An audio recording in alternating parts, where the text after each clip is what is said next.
వి సముద్ర అంటే ఒక అజాత శత్రువు. అలాంటి సముద్రాన్ని సురేష్ బాబు చాలా ఇబ్బంది పెట్టాడు. మీరు ఇబ్బంది పడ్డ మాట వాస్తవా కాదా? సంక్రాంతి సినిమా తీసుకొని రెడీ చేస్తుండగా పంపించింది ఎవరు? ఆయనే వచ్చాడు. ఏదో బ్యాక్గ్రౌండ్లో జరిగి ఉంటుంది. మీకు తెలియదు ఆ విషయం. హిట్లర్ సినిమా స్టార్ట్ అయ్యే సమయానికి చిరంజీవి గారి మైండ్ సెట్ ఎలా ఉంది, హిట్లర్ వచ్చిన తర్వాత ఆ మైండ్ సెట్ ఎలా మారింది? స్టార్డమ్ వచ్చినాక నరసింహనాయుడు సినిమాలో అందరినీ కొట్టుకుంటా వచ్చేసి ప్లాట్ఫామ్ మీదకి రాగానే ఆ కత్తి ఇట్లా చేతిలో పట్టుకొని ఆ బటన్స్ ఇట్లా వదిలేస్తుంటారు అనమాట. అది ఆడియన్స్ రిసీవ్ చేసుకుంటే మీకు ఎలా అనిపించింది? బీభత్సం అనమాట. సెకండ్ హాఫ్ చూసి గారు సింహరాశి ఎలా మొదలైంది? అసలు ఫస్ట్ సినిమాకే నువ్వా నేనా, నా డైరెక్షన్ నీ హీరోయిజమా, ఆ లెవెల్లో సినిమా తీశాను. రాజశేఖర్ గారి రియాక్షన్ ఏంటి? అంత గొప్ప సినిమా అతని లైఫ్లో కాదు, ఇంకో జన్మ ఎత్తినా కూడా. బట్ ఇప్పుడు కూడా అతను గర్వంగా చెప్పుకోలేడు ఏంటో కానీ నాకు ఆ సినిమా గురించి.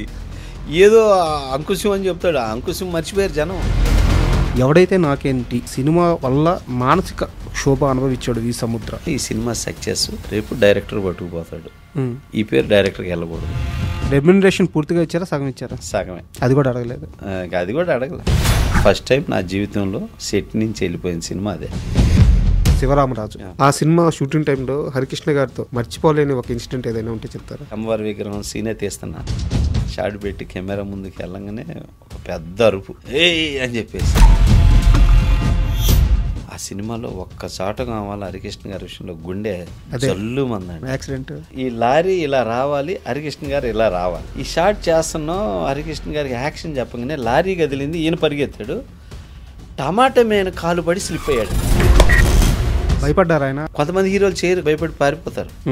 నందమూరి వాళ్ళకి ఏంటంటే క్రౌడ్ చూస్తే ఊపొస్తుంది. హరికృష్ణ గారు ఇక జూనియర్ ఎన్టీఆర్ గారు ఎక్కడ పరిచయం అయ్యారు? పట్టుకున్నా అంటే గిచ్చి వదిలిపెట్టేస్తాడు. హరికృష్ణ గారితో మీకు ఒక ట్రావెల్ ఉంది కాబట్టి ఆయన బతుకున్నప్పుడే సముద్ర నా బిడ్డ, తండ్రికి ఉండే గర్వం ఈ రోజుల్లో చూపించారు. కళ్యాణ్ గురించి కొంచెం టెన్షన్ పడేవాడు. ఎన్టీఆర్ గురించి, బాలయ్య గురించి అయితే అసలు చాలా కాన్ఫిడెంట్ గా ఉండి మాట్లాడాడు. తారకరత్న గారికి చివరి వరకు పెద్ద సక్సెస్ అనేది దొరకలేదు. నిజమే. ఎప్పుడైనా బాధపడ్డారా? అది నా దగ్గర అయితే చాలా, అన్నయ్య